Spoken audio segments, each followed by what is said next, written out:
Hi, my name is Thompson, and this is Crowd Reviews, and today we're gonna take a look at the LG G2. In this video, we'll be unboxing the LG G2.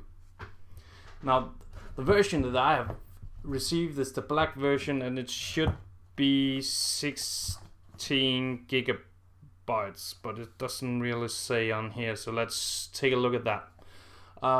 But as you can see back here, LG has just a shitload of features in this one.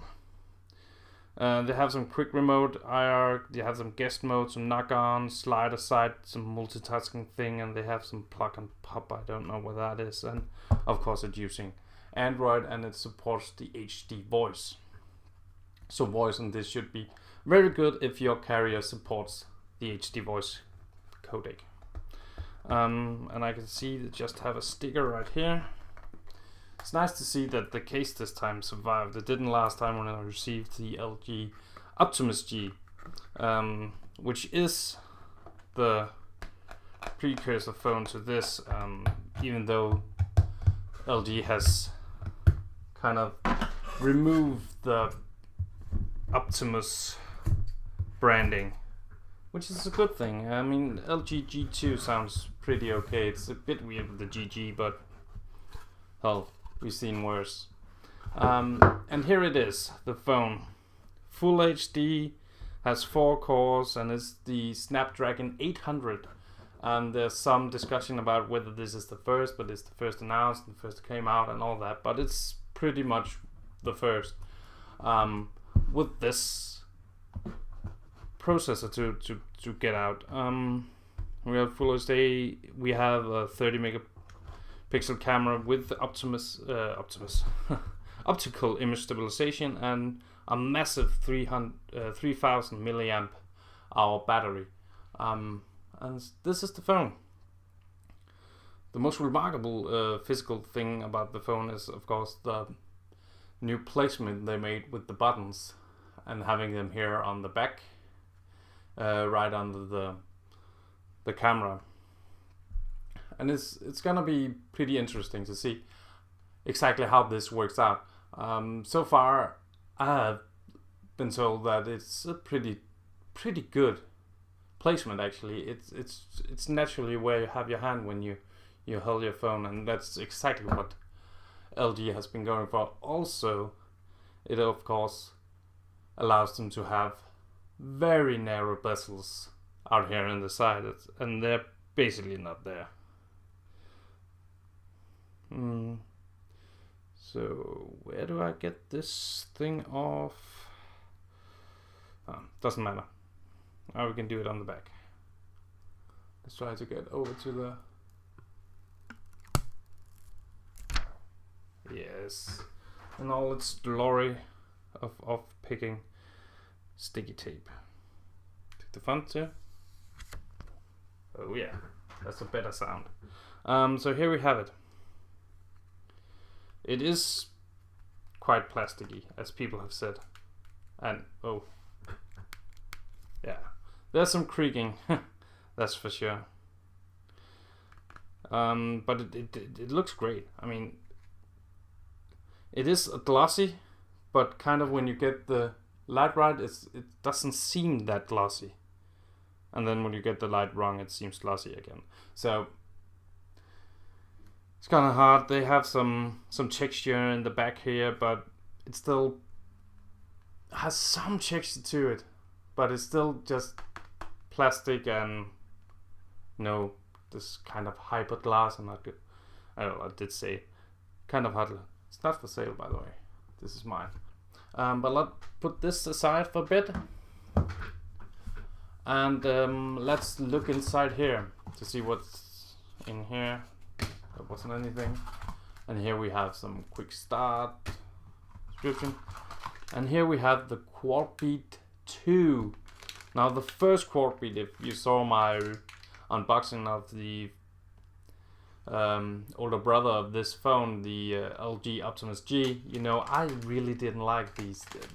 These weren't, well, not my unboxing, but my other videos. These weren't good. Well, the first one of them. Let's see if they done it better with the second iteration of those. In here we have the USB cable, nothing special about that, and we have the power plug for the USB cable so you can charge it. And in here we have the it's a little G. We have the opener for the micro SIM tray, and they've done a little G. How sweet. And I will be doing another video to show you how to do this. And that was pretty much what was inside this case.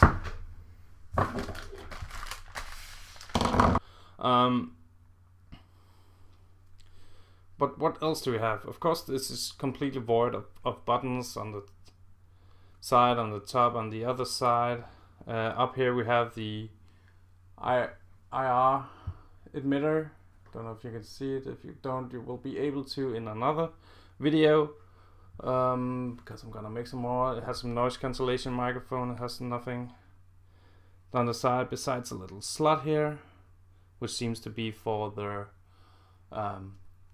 SIM card. Nothing on this side, and down here it has the mini jack for audio out, and it has the micro USB port for charging. Some branding down here, and you of course have the volume buttons and the power buttons. You have that 13 megapixel camera with optical image stabilization and a flash right there. And so far as I know, you have the front facing camera there, and you have some sensors, and you also have a notification LED, which is here in the front and also on here on the back. So you have the phone laying like this. Around the power button it should be lighting up. Gonna make sure of that is right or not, and we have the notification light there as it is laying here.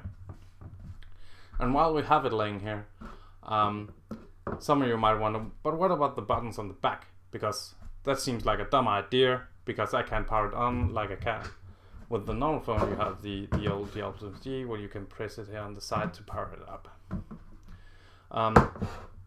And you can't do that with this, that's right, but they have put in a feature they call knock on, where you knock 2 times and it powers on. Of course it's not going to do it here because it's completely off. So I'm gonna power it up and take a look at it sometime, and of course also put in a SIM card, so so I can try this baby out.